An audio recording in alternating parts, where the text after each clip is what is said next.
Hello students, myself Nitin Singh from Chanakya college of education Bettiah. आज की class में मैं टी-लेट सेकेंड ईयर पाठ्यक्रम से S7 सब्जेक्ट कोड के अंतर्गत यूनिट सेकंड में कक्षा कक्ष में प्रयोग की जाने वाली आकलन की कुछ विधियों के बारे में अध्ययन करेंगे। हम लोगों ने कल के वीडियो में आकलन क्या है, आकलन कैसे करते हैं, आकलन क्यों आवश्यक है, इन सब बिंदुओं पर चर्चा किया था। आज उसी कड़ी में हम ये देखते हैं आकलन हम कक्षा कक्ष में कैसे करेंगे, आकलन की कौन कौन सी विधियाँ कारगर होती हैं, उन कुछ विधियों के बारे में चर्चा करने का प्रयास करेंगे। कक्षा कक्ष में प्रयोग की जाने वाली आकलन की कुछ विधियाँ। बच्चे क्या सीख रहे हैं, कैसे सीख रहे हैं, इसके लिए कौन सी शिक्षण अधिगम प्रक्रिया अपनाई जा रही है, इन सारी बातों को जानने का एक सहारा लेना, आकलन करना, इन सब बातों को जानना, इन सब बातों के जानने के लिए आकलन ही एक सहारा है जिसके माध्यम से हम इन सब बातों की जानकारी ले सकते हैं कि कक्षा कक्ष में अधिगम की कौन सी विधियाँ अपनाई जा रही हैं, कौन सी बातें जानने के लिए बच्चे कैसे सीख रहे हैं, बच्चे क्या सीख रहे हैं, कितनी मात्रा में सीख रहे हैं, इसके लिए हमें आकलन की आवश्यकता। स्पष्ट है कि अधिगम तभी होता है जब कुछ बच्चे कुछ सोचते हैं, अर्थात समस्या को हल करते हैं या रचना करते हैं या जांच करते हैं, विश्लेषण करते हैं, खोज करते हैं, तो इन सब में आकलन की इन सारी चीज़ों का समावेशन करना आवश्यक हो जाता है। अर्थात हम आकलन की क्रिया के दौरान निश्चित रूप से कोई न कोई तकनीक अपनाते हैं। देखिए, बात ये इसमें समझना है कि बच्चे जब कुछ सीखते हैं, अधिगम करते हैं, जब कुछ नया उनमें ज्ञान वृद्धि होता है तो वो कैसे होता है? जब वो कुछ करते हैं या कुछ सोचते हैं या कुछ करें, बच्चे या तो कुछ करें या तो कुछ सोचें या तो किसी समस्या का हल करें या किसी समस्या का रचना कर दें या तो जांच करें या एनालिसिस करें या तो खोज करना भी सीखना हो सकता है। इन सब में को जानने के लिए ये सब करने में बच्चा कितना सक्षम है, किस मात्रा में सक्षम है, कितना सफल हुआ, इन सब को जानने के लिए आकलन की आवश्यकता पड़ती है। आकलन के माध्यम से ही जाना जा सकता है। हम आकलन की क्रिया के दौरान निश्चित रूप से कई न कई तकनीक अपनाते हैं जो इस प्रकार हो सकती हैं। फर्स्ट, अवलोकन। हम ऑब्जर्वेशन कर के भी छात्रों को जान लेते हैं छात्रों ने कितना सीखा, किस हिसाब से सीखा, इनके ज्ञान में क्या वृद्धि हुई, कितने मात्रा में सीखा, किस प्रक्रिया में बच्चों की सोचने की क्षमता विकसित हुई, किस प्रक्रिया में बच्चों ने खोज प्रवृत्ति का विकास किया। इन सब माध्यमों को जानने के लिए, शक्तियों को जानने के लिए हम अवलोकन का सहारा लेते हैं। या नेक्स्ट, समन्वय समूह द्वारा। समन्वय समूह द्वारा का मतलब होता है इंटीग्रेट ग्रुप के रूप में। हमारा ग्रुप यदि संयुक्त हो, एकांत न हो, अधिक बच्चे हों, ग्रुप में हो, समन्वय रूप में हो, उस समूह का हम अवलोकन समूह के रूप में कर सकते हैं। उससे हम समूह के माध्यम से हम अवलोकन कर सकते हैं, आकलन कर सकते हैं, ऑब्जर्वेशन कर सकते हैं। परियोजना कार्य, प्रोजेक्ट वर्क देकर भी हम बच्चे का आकलन लगा लेते हैं। एक बच्चे ने कितने धैर्य से, कितने अच्छे से, कितने सहज भाव में इस कार्य को किया, इसके सीखने में कितना रुचि लिया, इसके प्रति कितना इंटरेस्ट है, इस माध्यम से भी हम आकलन कर लेते हैं बच्चे को कोई प्रोजेक्ट वर्क दे करके। औपचारिक बातचीत के द्वारा फॉर्मल टॉक, हम फॉर्मल टॉक के द्वारा भी बच्चों से आकलन कर सकते हैं, बच्चों का आकलन कर सकते हैं। उनसे बातचीत करके उनकी मन की बातों को जानकर, उनकी समस्याओं को जानकर, उनकी समस्याओं का निदान भी कर सकते हैं। अर्थात ये सब आकलन की विधियां हैं। इसके माध्यम से हम कक्षा कक्ष में आकलन कर सकते हैं। आकलन के लिए आवश्यक है कि हम उसका अवलोकन करें, समय समूह के द्वारा ऑब्जर्वेशन करें, प्रोजेक्ट कार्य देकर हम बच्चों को आकलन कर सकते हैं। औपचारिक बातचीत के माध्यम से ये सब जो चारों टेक्निक्स हैं, इनके माध्यम से हम बच्चों का आकलन करते हैं। इन सभी तकनीकों में जो हम आपको टेक्निक बताए 3-4 ठो, अवयव समूह और समवय समूह, अवलोकन, परियोजना, औपचारिक बातचीत, जो हम आपको 4 विधि बताए, इन सभी तकनीकों के द्वारा बच्चों का आकलन कक्षा कक्ष प्रक्रिया के दौरान ही संभव है। लेकिन जैसे जैसे बच्चों से प्रश्न पूछकर आकलन करना, जैसे हम बच्चों से प्रश्न पूछ के आकलन करते हैं जो केवल कक्षा कक्ष में ही नहीं करते हैं, हम इस कुछ उदाहरण आप देते हैं आपको, हम आकलन कैसे करते हैं, किस माध्यम से हम अवलोकन करेंगे, एक भिन्न की अवधारणा के साथ हम आकलन करेंगे। आकलन करना है भिन्नों की अवधारणा का। इसके लिए हम किसी समूह को, किसी संपूर्ण को बराबर हिस्सों में करना। इसके देखिए हम भिन्नों का अवलोकन, बच्चों का आकलन कर रहे हैं भिन्नों की अवधारणा के बारे में। तो हमने क्या किया, किसी संपूर्ण के बराबर हिस्से में करना। कोई संपूर्ण चीज़ें हैं जो इक्वल पार्ट में डिवाइड करना है। बच्चों को 4x4 का मतलब 4 कॉलम लो में, 4 कॉलम 4 बॉक्स कॉलम में और 4 बॉक्स रो में हम डिजाइन कर दिए। इसके 2 बराबर भाग भिन्न भिन्न प्रकार के कहे जा सकते हैं। इसके 2 प्रकार से भाग बनाए जा सकते हैं। सामान्य रूप में बच्चे खड़ी लाइन, पड़ी लाइन मन बेड़ी लाइन, डायगोनली की सहायता से डिवाइड कर सकते हैं या 2 बराबर भागों में डिवाइड कर सकते हैं। हमने कहा इसको 2 ग्रुप में बांटने के लिए, तो अधिकांश बच्चे क्या करेंगे, या तो इस ब्रैकेट को या एक लाइन से हॉरिजॉन्टली ऐसे डिवाइड कर देंगे, या वर्टिकली डिवाइड कर देंगे, या डायगोनली ऐसे डिवाइड कर देंगे अधिकांश बच्चे। परंतु कुछ बच्चे इस प्रकार से भी इसका उत्तर देंगे। सोचने की क्षमता की बात है, इक्वल डिवाइड करने की बात है। इसमें देखिए हमने कहा कि हमने इक्वल पार्ट में देखी, ये इक्वल पार्ट होता है।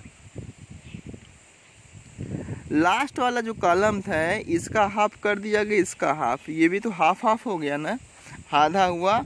कुछ बच्चे ऐसा भी हाफ कर सकते हैं।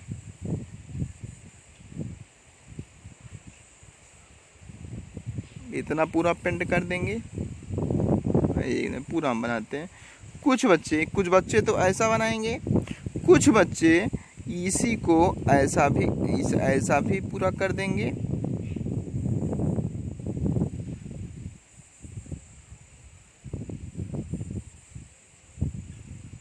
शेडेड पार्ट जो हमने कलर किया ग्रीन कलर में, ये एक साइड, और नॉन ग्रीन कलर वाला एक साइड। इस प्रकार से भी बच्चे जो ये अस्काने मतलब ये कॉलम हाफ, ये भी आधा पार्ट में हुआ। अब इसी प्रकार से हाफ, अब इसी प्रकार से आप अन्य और विधियों में भी इसका आधा कर सकते हैं। इससे बच्चे की सोचने की क्षमताएं को आप समझ जाएंगे, देख लेंगे बच्चा किस स्तर तक सोच रहा है, किस स्तर तक थिंक कर रहा है। बच्चों द्वारा दिए गए उत्तरों का अवलोकन आप शिक्षक होने के नाते कीजिए तथा कक्षा कक्ष में चर्चा भी कीजिए कि कौन सा उत्तर गलत है, कौन सा सही है। इससे बच्चों के अन्य तरीकों से आधे समझ की भी विकसित हो जाएगी, अन्य तरीकों से आधा सोचने की क्षमता विकसित हो जाएगी। इस प्रकार बच्चे आधा करने की जो बात आएगी, हाफ हैंड मेथड्स, अन्य विधियों के द्वारा हाफ करने, आधा करने के बाद बच्चों में समझ आ जाएगी। इस विधि से आप फ्रैक्शन की अवधारणा का आकलन बच्चों में सहज भाव में कर सकते हैं। इसके अलावा आप बच्चों को नीचे दिए गए आकृतियों पर तिहाई का निशान लगाने के लिए कहिए। ये देखिए, ऐसा आकृति है, ये संपूर्ण बन गया। क्यों? देखिए ये आकृति कैसी बन गई, पूरा का पूरा सैडेड बन गया ना। थोड़ा और करते हैं। अब आप लोग इस आकृति को देखिए, हमने कहा सीखा इस आकृति को तिहाई करना, थर्ड भाग। अब देखिए क्या इसका तिहाई है, ये इसका चौथाई है, ये इसका तिहाई है, ये पूरा सैडेड पार्ट है, ये इसका तिहाई है क्या, ये इसका तिहाई है क्या। अब आप फिगर देखेंगे आप खुद समझ जाएंगे कि नहीं सर इसमें 1/3 वाला भाग केवल ये है। कौन सा भाग 1/3? ये वाला, केवल ये वाला 1/3 है, बाकी नहीं है। अब ये बात बच्चे कैसे समझेंगे, बच्चों में ये अवधारणा का विकास कैसे होगा? इसके लिए आप बच्चों को दिए गए उत्तरों का अवलोकन करेंगे, कक्ष में चर्चा करेंगे, कौन सा उत्तर गलत है और क्यों गलत है, कौन सा उत्तर सही है, क्यों सही है। इस प्रकार से आप चर्चा करके बच्चों को 1/3 1/3 के बारे में, ये 1/3 का कंसेप्ट 1/3 की समझ आप बच्चों में विकसित करेंगे, इनकी क्षमता का विकास करने का प्रयास करेंगे। नेक्स्ट आकलन की विधियाँ। एक आकृति दी गई है, इस आकृति में आप बच्चों को रंग भराकर आधे की समझ का विकास कर सकते हैं। इसको कहेंगे कि आप सिमेट्रिक फॉर्म में सर्कल करके पार्ट करके कुछ पार्ट को साइडेड कर दो, इसको सिमेट्रिक पार्ट में ऐसे डिवाइड करके इसको साइडेड कर दो, इसको सिमेट्रिक पार्ट में डिवाइड करके हाफ साइडेड कर दो, ये सिमेट्रिक पार्ट में डिवाइड करके इसे चाहे हॉरिजॉन्टली या वर्टिकली जैसा भी हो डिवाइड करके ऐसा आप कर सकते हैं। इस प्रकार से बच्चों में समझ विकसित करने का आप प्रयास करेंगे। अब इक्विवेलेंट फ्रैक्शन को पहचान करना, इस प्रकार से बच्चों में हम आकलन कैसे करेंगे। इक्विवेलेंट का मतलब समान भिन्न की समझ को बच्चों में विकसित करना है। समान भिन्न की समझ, अब ऐसा भिन्न जिसका न्यूमरेटर सेम की बात आएगी। देखिए ये पार्ट सैडेड है, सेम है, लेकिन ये पार्ट नॉन सैडेड है, सेम है, लेकिन क्या ये इक्वल फ्रैक्शन है? नो। क्यों? क्योंकि ये पार्ट सेम है, ये पार्ट सेम है, सेम कलर है। हाँ ये कलर होता है, ये साथ में नहीं, कलर थोड़ा चेंज करते हैं। यदि ये होता तो सही होता। कैसे सही होता? ये देखिए,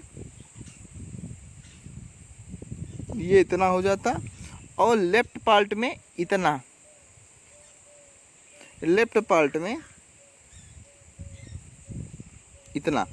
तो ये सेम हो जाता। लेकिन ऐसा नहीं है, इसलिए सेम नहीं है। ठीक, ये सेम नहीं है। बोलो, बताओ क्या ये सेम है? ये भी सेम नहीं है। ये एक साइडेड एक नॉन साइडेड, हाँ सेम है। ये एक साइडेड नॉन साइडेड, एक साइडेड। बताओ, देखो इसका साइडेड है, इक्वल है, डिवाइड कर रहे हैं, लेकिन ये सेम नहीं है। ये है सेम। 6 पार्ट है, 6 पार्ट में 3 कलर है, हाँ हाफ सेम है। क्यों? है ना। इसमें ये नहीं है। यदि ये दोनों लाइन कलर होते, ये नॉन कलर होते तो हाफ हो जाते, बाकी सेम नहीं है। इस प्रकार से आप बच्चों को कंसेप्ट कक्षा में व्याख्या करेंगे। व्याख्या के साथ बच्चों को समझाने का प्रयास आप कक्षा में करेंगे और इस तरह बच्चों का अवलोकन भी करते रहेंगे। कैसे? उत्तरों का विश्लेषण करके छात्रों के पृष्ठपोषण यानी फीडबैक दिया जा सकता है और फीडबैक के द्वारा उनको अवधारणाओं सिखाने के संबंध में आगे की योजना बनाई जा सकती है।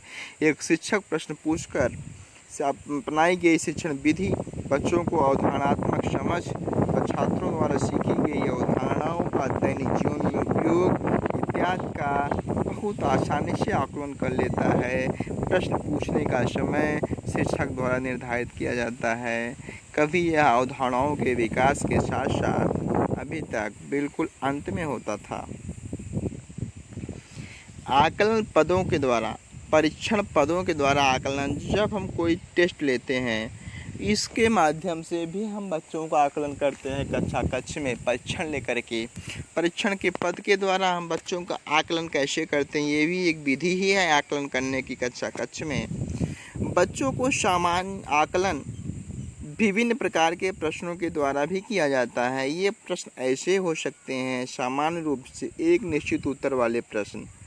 इसमें केवल ऐसे पद होते हैं जिसका केवल एक निश्चित उत्तर होता है। जैसे ये देखिए, एक निश्चित वाले प्रश्न मतलब जिसका एक प्रश्न एक ही आंसर हो। इसको आप 50, 40, 30 को जोड़ेंगे तो एक ही ना आंसर आएगा। 40, 45, 37, 35 का HCF निकालेंगे तो एक ही नंबर ना आएगा। 48 में 8 को मल्टीप्लाई करेंगे तो एक ही नंबर आएगा और निश्चित आएगा। इस प्रकार के प्रश्नों के माध्यम से भी आप छात्रों का आकलन करते। बहुविकल्पी प्रश्न पूछकर भी हम छात्रों का आकलन करते हैं। बहुविकल्पी पद माने ऐसे प्रश्न होते हैं जिसके उत्तर 4 विकल्प के रूप में दिए होते हैं। जैसे संख्या 33 को पूर्ण संख्या में विभाजित करना है, बच्चा A, B, C, D चारों में से बताएगा कौन सा सही है।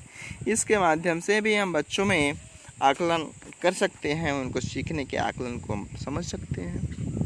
सत्य असत्य के प्रश्नों के माध्यम से, मिसलेनियस या सब्जेक्टिव टाइप क्वेश्चंस होते हैं, इनके माध्यम से बच्चों में यस या नो के जवाब वाले प्रश्न से भी बच्चों में आकलन किया जा सकता है।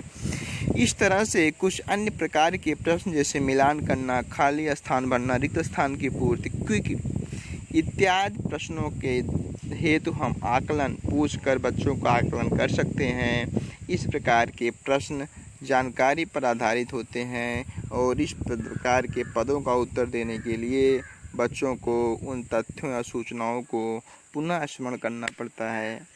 हम इस माध्यम से इन सब प्रश्नों के जो ऑब्जेक्टिव टाइप्स क्वेश्चंस हैं, इनके माध्यम से हम अपने विद्यार्थियों को आकलन कर सकते हैं। ठीक, कक्षा 4 की गणित पाठ्य पुस्तक में इस अवधारणा पर 4 बहुप्रश्न पत्र वही जैसे ऑब्जेक्टिव टाइप प्रश्न में आ गया, चाहे 4 विकल्प वाले अन्य वाले हों। इस प्रकार से क्वेश्चन 3 अंकों को जोड़कर 48 है तो अंक क्या है, इस प्रकार से हम क्वेश्चन को देखकर बच्चों का आकलन कर सकते हैं। देख रहे हैं कि नहीं देख पा रहे हैं। हम एक संख्या को 4 से भाग देने पर 3 शेष बढ़ता है तो वह संख्या क्या होगी, इस प्रकार से भी प्रश्न पूछ करके इस प्रकार से प्रश्न जो संबंधित दिए गए हैं पूछ कर बच्चों का आकलन कर सकते। बच्चों को ऐसे प्रश्न के द्वारा भी ऐसे प्रश्न हल करने देने का लाभ ये होता है कि जिनके एक से अधिक उत्तर होते हैं। जैसे इससे बच्चों को सोचने का दायरा बढ़ता है। हम ऐसे प्रश्नों को सोचने जिसके उत्तर एक से अधिक आए, निश्चित उत्तर ना आए, ऐसे प्रश्न सोचने से क्या होता है कि उनकी थिंकिंग पावर, एलिजिबिलिटी बढ़ती है, लॉजिकल एलिजिबिलिटी बढ़ती है, सोचने की क्षमता बढ़ती है। बच्चे कम से कम इसी बहाने बच्चे कम से कम एक तो हल प्रस्तुत कर ही सकते हैं। इस प्रकार से बच्चों का सेल्फ कॉन्फिडेंस बढ़ता है और सीखना आत्मा समझ में हो जाता है, जिससे बच्चा के आत्मविश्वास विकसित हो सके। और जब बच्चा आत्मनिर्भर आत्मविश्वासी हो जाएगा, सीखने की जो विधियां हैं, सिखाने की जो प्रक्रिया है वो आपके लिए क्या हो जाएगी, सहज और आसान बन जाएगी। नेक्स्ट, जब समस्या को उनके परिवेश या वास्तविक जीवन के अनुभव से जोड़ा जाता है तो बच्चे अपने तरीके से सोचते हैं। हम आकलन में ये भी देखते हैं कि जो उन समस्याएं हैं उनके दैनिक जीवन से अनुभव करा दें, उससे वो अपने हिसाब से सोचेंगे। इससे उनके सोचने की क्षमताओं में और वृद्धि होगी और विकसित होगी और इससे और आत्मविश्वास और आत्मानुभव करेंगे। आकलन हमारा उतना ही प्रभावकारी होगा। बहुत से उत्तर आने का अर्थ है कि प्रत्येक बच्चा अपने अनुभव के अनुसार सोच सकता है। एक प्रश्न के अधिक उत्तर आए इसका मतलब है एक अन्य विद्यार्थियों के द्वारा हम आंसर ले सकते हैं। और अन्य विद्यार्थी अपने हिसाब से सोचेंगे। हमारे जितने स्टूडेंट्स होंगे, जितने विद्यार्थी होंगे, उतने विचार आएंगे और सभी विचारों के अनुसार अपनी बातों को सब समझेंगे। इस प्रकार से सीखना हम इतना सहज और लाभकारी बना देंगे आकलन की विधियों के द्वारा से। बच्चे की सोच और गणितीय समस्या के समाधान करने की क्षमता का पता चलता है। नेक्स्ट है, बच्चे ने की सोच क्या रहा है, बच्चे की सोच कैसी है और उसकी गणितीय समस्या के समाधान करने की कैपेसिटी क्या है, इसका पता हम लगा सकते हैं जब एक से प्रश्न का अधिक उत्तर होगा, एक प्रश्न का एक से अधिक उत्तर होगा तो उनके सोचने की क्षमताएं और गणितीय समस्या को समाधान करने की क्षमताएं विकसित हो जाती हैं। इस प्रकार से आकलन संबंधी हम गणित आकलन परीक्षा परिणामों के आधार पर भी करते हैं कि बच्चा ने कितना आकलन किया, आकलन बच्चे ने कैसे किया, ये भी आकलन करने की एक विधि है। जैसे कुल 20 अंक का परीक्षा था, उसमें एक ने 18 अंक प्राप्त किया, अंकों का प्रतिशत 90 है, ए ग्रेड मिला। अब इस प्रकार से जब बच्चे ने गणित संबंधी एक मानक परीक्षण को पूरा किया, उसकी प्रगति का विवरण हम देखेंगे तो उससे हमें निम्न सूचनाएं मिलेंगी। सूचनाएं क्या मिलेंगी? शिक्षक ने बच्चे को उत्तरों को विश्लेषण करके उसके अभिलेख सूचना में दर्ज कराया। गणित की विशेष अवधारणाओं को अधिक से अधिक ध्यान देने और समझने और स्पष्ट करने की आवश्यकता है। बच्चे के सही आकलन हेतु तो केवल प्रगति विवरण देकर संतुष्ट नहीं होना चाहिए। बच्चे का सही से आकलन करने के लिए हम केवल प्रोग्रेस रिपोर्ट ही बना दें तो ये सही नहीं है। और किसी अवधारणा को नहीं समझा, उसमें कितनी समझ कम बनी है, ये सूचनाएं भी ध्यान में रखी जानी चाहिए। ये बहुत इंपॉर्टेंट बातें हैं। बच्चे में किस अवधारणा को नहीं समझा या समझ नहीं बना, उसकी समझ कम बनी है, इसके बारे में भी हमको सूचना ध्यान रखना चाहिए और इसके ताकि बच्चे द्वारा हम कम और बिल्कुल न सीखी गई अवधारणाओं को सिखाने हेतु अतिरिक्त प्रयास कर सकें। जब हम ये बातें जान लेंगे, हमारे बच्चे किस बात को नहीं समझे, किस अवधारणा की समझ उनमें बनी ही नहीं, इस बात को हम जब आकलन के द्वारा हम समझ जाएंगे शिक्षक होने के नाते, तो बच्चों द्वारा कम या बिल्कुल नहीं सीखी गई अवधारणाओं को सिखाने हेतु एक शिक्षक अतिरिक्त प्रयास करेगा, अतिरिक्त प्रयास किया जाना चाहिए।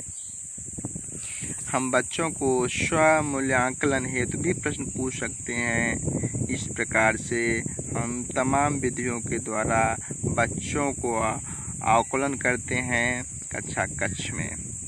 औपचारिक बातचीत के माध्यम से हम आकलन कैसे करते हैं, इस पे थोड़ा चर्चा करेंगे, प्रकाश डालेंगे। हम आपसी बातचीत के द्वारा बच्चे आपसी बातचीत द्वारा गणितीय अवधारणाओं को समझ बनाने के लिए आकलन कर सकते हैं। जैसे बच्चे जिस मैदान में खेलते हैं उसकी माने कदम से नाप कर उसका पेरीमीटर निकाल लेते हैं। घेरा के लिए बॉक्स की गणना कर सकते हैं। घेरा पर आने वाले खर्च का अनुमान लगा सकते हैं। मैदान के किनारे किनारे क्यारी बनाना, फूल लगाना, इस प्रकार के कार्य में समय व खर्च का अनुमान लगाना। इससे हम औपचारिक बातचीत ऐसे कामों के माध्यम से, औपचारिक बातचीत के माध्यम से हम अपने बच्चों में आकलन का अनुमान लगा सकते हैं, आकलन कर सकते हैं। नेक्स्ट विधियाँ क्या है? शिक्षक द्वारा अवलोकन। शिक्षक अवलोकन करके आकलन कैसे करता है, इसको समझते हैं। गणित संबंधी गतिविधियों के दौरान बच्चों द्वारा सीखने का आकलन अवलोकन के माध्यम से किया जाता है। अवलोकन द्वारा बच्चों के बारे में जानकारी सामान्य व स्वाभाविक वातावरण में की जाती है। सिखाने के दौरान शिक्षक बच्चों को आकलन बच्चों द्वारा प्रश्नों के उत्तर देने के ढंग से कर सकता है। बच्चों की भागीदारी के स्तर को आकलन करके अवलोकन करके आकलन किया जा सकता है। और अवलोकन के द्वारा बच्चों के बहुत से पक्षों का आकलन किया जा सकता है। देखिए, शिक्षक जब अवलोकन करेगा तो अवलोकन से बहुत से उसके पक्ष को बच्चा शिक्षक समझ जाएगा। किसके माध्यम से? अवलोकन के माध्यम से। अवलोकन से बच्चों में आकलन व्यक्तिगत और सामूहिक दोनों रूप में किया जाता है, इंडिविजुअली और ग्रुप में। हाँ, शिक्षक बच्चों के व्यवहार, रुचि, सीखी गई अवधारणाओं और दैनिक जीवन में अनुप्रयोग इत्यादि बातों को समझने के लिए अवलोकन का सहारा लेते हैं।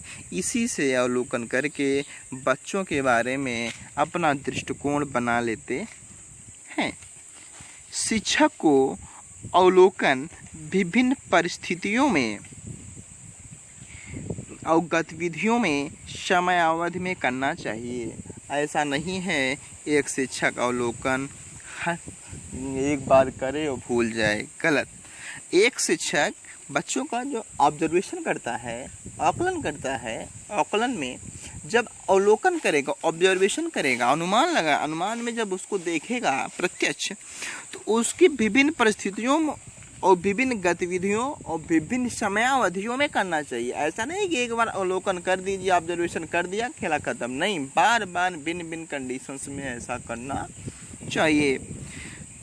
यदि बच्चे विभिन्न गतिविधियों में संलग्न होते हैं तब उनका अवलोकन करना शिक्षक के लिए सरल होता है। गतिविधि बात आ गई, बच्चा जितना ही गतिविधियों में भाग लेगा, शिक्षक उतने ही सहज भाव में अपने विद्यार्थियों को अवलोकन कर सकता है न। अर्थात कुछ वस्तुओं खेल के माध्यम से एक दूसरों के ऊपर जमा कर देखकर गतिविधि का अवलोकन करा करके बच्चा शिक्षक अपने विद्यार्थियों का अवलोकन करा सकता है।